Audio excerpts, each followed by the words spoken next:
Welcome to my journey through the Bible. This will be applications you can apply to your life and a little more in depth about the chapter. So we are in Numbers 12, verses 1 through 16. Now, isn't this just like brothers and sisters? They want what the other one has, or they feel like it's unfair that their brother got something that they didn't. And then what happens? Parents have to come in, they have to correct the problem. Sometimes there's a punishment depending on how extreme things went. Some kids can just fight over a toy. Some kids will hit in order to get what they want. And then of course if you're hitting, you're probably going to have a more severe punishment as opposed to just arguing over a toy. And we see that Moses' brother and sister, Aaron and Miriam, were both talking about Moses' wife. Now, they were not talking because she had done anything wrong.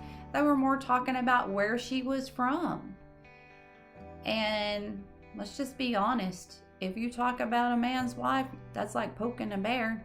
So you should expect some little bit of backlashing on that. Plus, then they begin to question their brother. Is God really speaking to him? Is God really using our brother? And of course, God got angry, and then he had to set the stage right between them, all of them. And, God's all-knowing, and God is all-powerful. And God said, I get to choose who I talk to. God knows our hearts. God can see parts of us that other people doesn't. And God knows our true intentions behind anything that we're saying. Whether we want to be in office or in charge because of our pride, or are we doing it because God has asked us to do that, because that's what God has led us to do. And God says that he chooses who he would talk to. And he chooses to talk to them in a vision, through a dream. Sometimes talks to them as we read throughout the Bible. He talks through his prophets, people that have this good connection with God, which is what Moses had. Moses was very faithful in everything that God had told him to do. He was a little bit unsteady, a little rocky in the very beginning, and not unsure about his own abilities. But once he seen that it was God was doing everything, he got on board and he obeyed God. And when things went wrong, we see every time he prays to God over it. And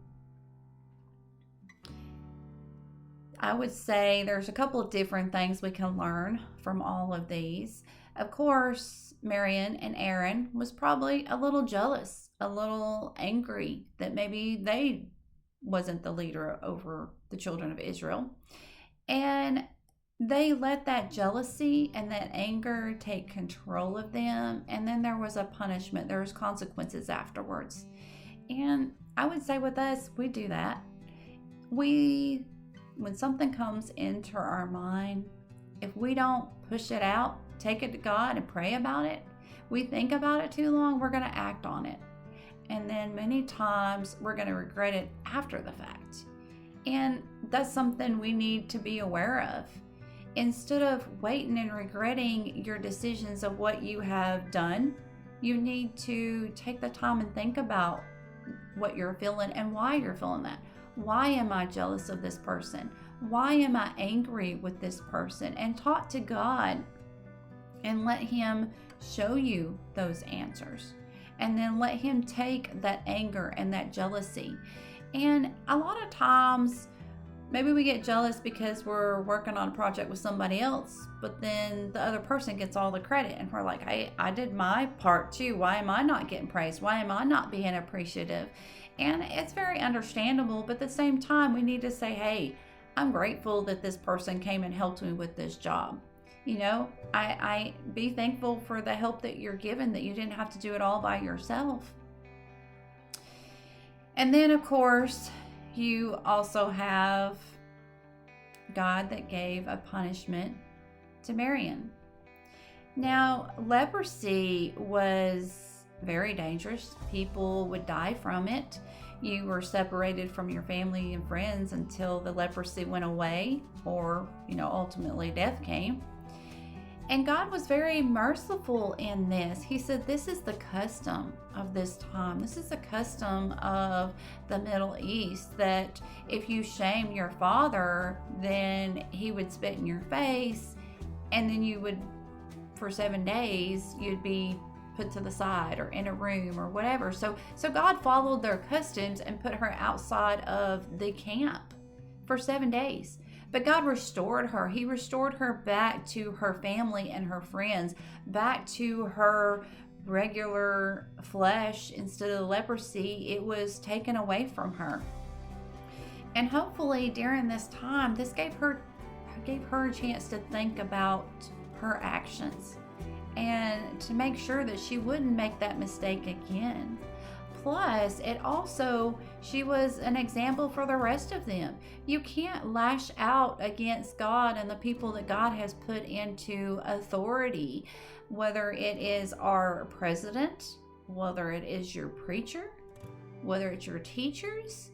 We need to be respectful that God has put them in that position, or they feel like they have been led to that position. So we need to pray for them.